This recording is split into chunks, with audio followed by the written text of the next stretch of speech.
ओम श्री विष्णवे नमः। हरे कृष्णा। सनातन धर्म में एकादशी का विशेष महत्व है और हर एकादशी का अपना अलग अलग महत्व होता है। और इन सभी एकादशी व्रतों में से सबसे विशेष मानी जाती है इंदिरा एकादशी, जो कि आश्विन महीने के कृष्ण पक्ष में आने वाली एकादशी है और इस समय पितृ पक्ष भी चल रहे हैं। ऐसे में यह एकादशी और भी खास हो जाती है, क्योंकि इस दिन व्रत रखकर इसका पुण्य आदि पितरों को अर्पित किया जाता है।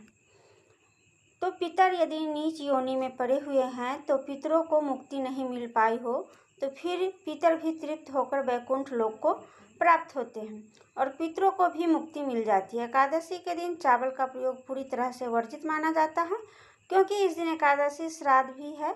ऐसे में यदि आप पितरों के लिए खीर बनाना चाहते हैं तो चावल के जगह पर मखाने या फिर लौकी की खीर बना सकते हैं। इस बार 17 सितंबर बुधवार के दिन ही विश्वकर्मा जयंती भी है। इस दिन लोग अपने औजार, कारखाने, दुकान, फैक्ट्री, वाहन आदि की विधि विधान से पूजा करते हैं। इसलिए आज के दिन लोग अपने औजारों को पूजा नहीं करते हैं।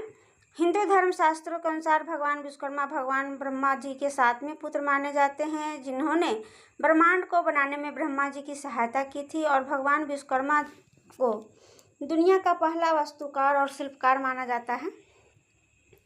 और इस बार विश्वकर्मा पूजा पर पूरे 100 सालों के बाद अमृत सिद्धि योग, स्वार्थ सिद्धि योग और गुरु पुष्प योग, शिव योग और एकादशी का संगम एक ही दिन पर रहे हैं। और यह अनोखा ही और दुर्लभ योग पूजा की महत्ता और फल को कई गुना बढ़ाने वाला है। तो इस बार इंदिरा एकादशी का व्रत केवल 17 सितंबर बुधवार को रहेगा।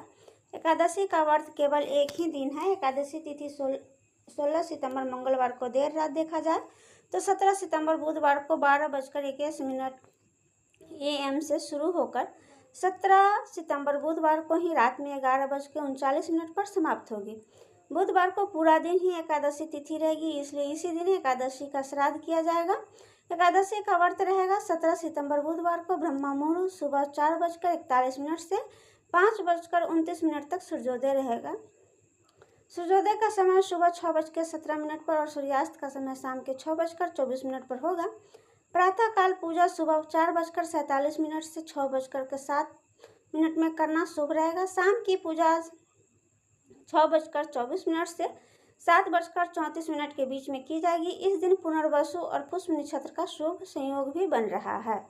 पुनर्वसु नक्षत्र सुबह 6:26 तक और बाद में पुष्य नक्षत्र प्रारंभ हो जाएगा। राहु काल दोपहर 12 से 1:30 तक रहेगा। इन दिनों पितरों के नियमित पूजा सुबह 11 बजे से दोपहर 12:30 के बीच में की जाएगी। द्वादशी तिथि 17 सितंबर बुधवार को रात 11:40 से प्रारंभ होकर 18 सितंबर गुरुवार की रात 11:24 पर समाप्त होगी और हरिवासर का समय द्वादशी तिथि लगते ही शुरू हो जाएगा, जो कि इस बार 18 सितंबर गुरुवार को सुबह 5 बजे तक समाप्त होगा। और इस बार 18 सितंबर गुरुवार को द्वादशी श्राद्ध भी है। इस दिन ब्रह्मा मुहूर्त सुबह 4:42 से 5:30 तक रहेगा। सूर्योदय होगा सुबह 6:18 पर और सूर्यास्त शाम 6:23 पर। प्रातःकाल पूजा का मुहूर्त सुबह 4:57 से लेकर 6:07 तक रहेगा। गुरु पुष्प योग इस दिन सुबह 6:32 तक रहेगा और उस दिन शिव योग रात को 9:37 तक रहेगा।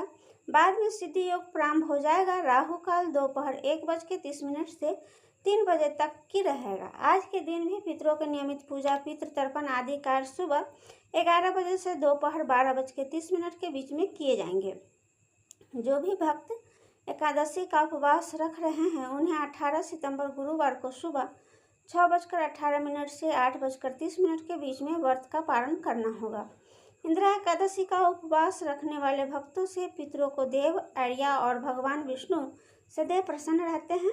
इस दिन पूजा करके जाने अनजाने में हुए पाप कर्मों से मुक्ति पाई जाती है। पितृ पक्ष की इस एकादशी के दिन पंचबलि निकालना चाहिए, जिसमें गाय, कुत्ते, कौवे, चींटी और देवी देवताओं के लिए भोजन निकाला जाता है। इसके अलावा आज के दिन पीपल के पेड़ के नीचे अन्न और जल भी रखना चाहिए। इन सभी कार्यों को करने से पहले देवताओं को अग्निग्रास दें, जिसके लिए आपको एक छोटे हवन कुंड में गाय के गोबर का उपला जलाकर उसमें जो भी भोग आप भगवान को अर्पण कर रहे हैं, उसे अग्नि देवता को समर्पित करने के बाद तब आपको अन्न सामग्रियों का दान करना चाहिए। ऐसा करने से एकादशी का व्रत का फल 2 गुना हो जाता है।